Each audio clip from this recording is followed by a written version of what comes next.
अभी हम लोग हाफ हिंदी का 9th स्टैंडर्ड का लघु कथाएं ये करेंगे। बराबर, इसमें 2 लघु कथाएं हैं, एक है दावा और दूसरी है नीम का पेड़। ओके, तो दावा किसने लिखा है? देखो, ज्योति जैन जी ने।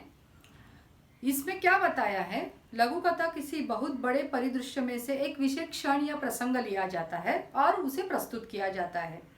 दावा लघु कथा में जैन जी ने प्रच्छन्न रूप से सैनिकों के योगदान को देश के लिए सर्वतोपरि बताया है। अभी इसमें क्या है, सैनिक का थोड़ा बहुत उन्होंने बताने की कोशिश की है कि सैनिक हमारे लिए कितने उपयुक्त है, और वो उपयुक्त होने के बावजूद अपनी बढ़ाई कभी नहीं करते।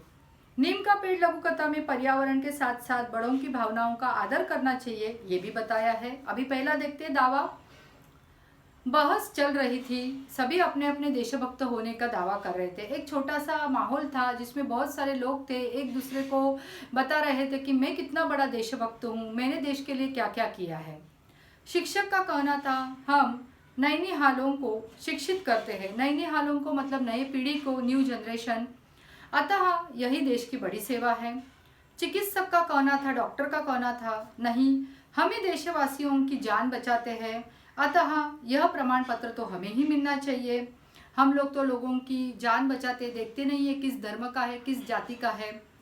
बड़े बड़े कंस्ट्रक्शन करने वाले इंजीनियरों ने भी अपना दावा सिद्ध किया, तो बिजनेसमैन, किसानों ने भी देश की आर्थिक उन्नति के में अपना योगदान बताते हुए स्वयं का पक्ष प्रस्तुत किया। हर कोई बता रहा था कि हम लोग देश की सेवा करते हैं और हम ही सच्चे देशभक्त हैं।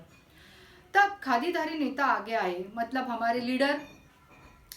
हमारे बिना देश का विकास संभव है क्या? सबसे बड़े देशभक्त हम हैं, हम नहीं होंगे तो देश को आगे कैसे लेके जाएंगे? यह सुन धीरे धीरे खिसकने लगे।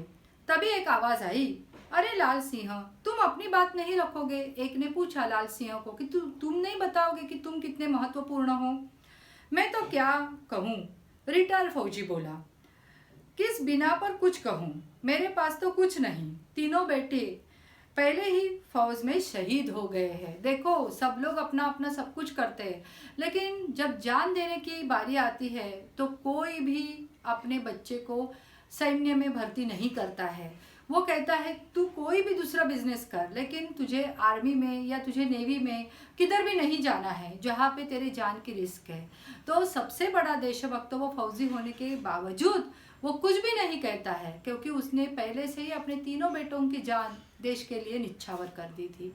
इस तरह से इन्होंने क्या बताने की कोशिश की है कि जो सोल्जर्स होते हैं वो अपने जान की परवाह किए बिना, कुछ भी पाने की उम्मीद किए बिना हमारे देश के लिए बहुत कुछ करते हैं, और फिर भी कहते हैं कि हमने क्या किया।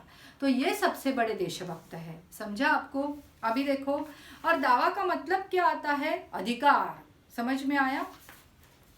नीम का पेड़, बाउंड्री वाला, बाउंड्री वॉल में, बाउंड्री वॉल मतलब क्या है? जो वॉल मतलब वॉल आपको पता है, बराबर। और बाउंड्री मतलब क्या है?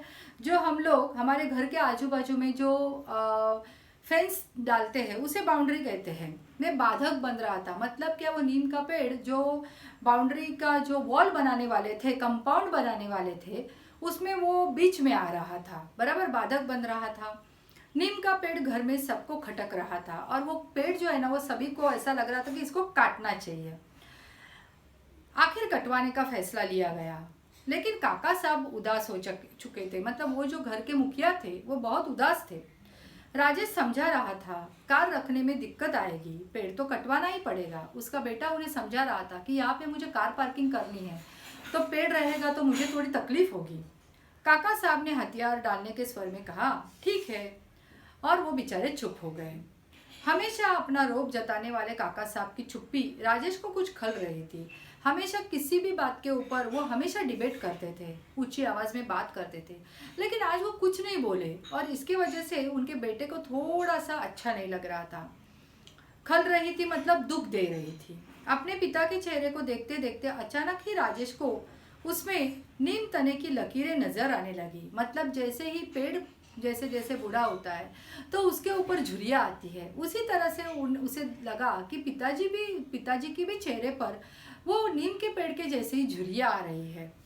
हैप्पी फादर्स डे पापा, 7 साल का प्रतीक की आवाज़ ने उसके विचारों को विराम दिया। उस दिन क्या था ना, फादर्स डे था और राजेश का जो छोटा बच्चा था प्रतीक, वो जोर जोर से आया दौड़ते दौड़ते और उसे हैप्पी फादर्स डे उसने विश किया। पापा आज फादर्स डे है और मैं आपके लिए एक गिफ्ट लाया हूँ। कहते कहते प्रतीक ने अपने हाथों में थैली में लाया हुआ पौधा आगे कर दिया। देखो वो अपने डैडी के लिए एक छोटा सा पौधा लेकर आया था ताकि उनके घर के आजू बाजू में बहुत जगह थी, वहाँ उसे वो लगाना था। पापा इसे वहाँ लगाइए जहाँ इसे कोई काटे नहीं भविष्य में।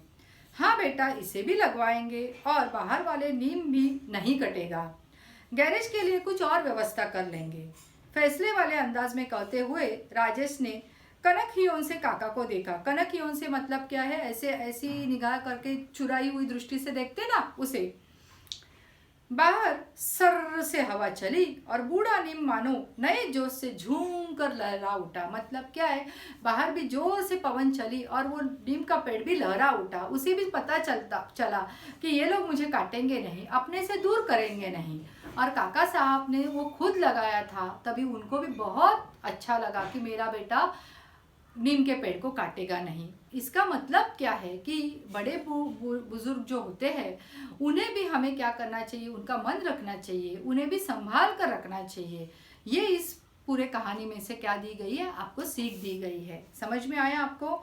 इस तरह से ये दो कहानियां हैं, जो दो लघु कथाएं हैं, बहुत ही सुंदर तरीके से उन्होंने अपने को कुछ संदेश देने का इसमें से कोशिश की है। समझ में आया आपको? चलो बाय।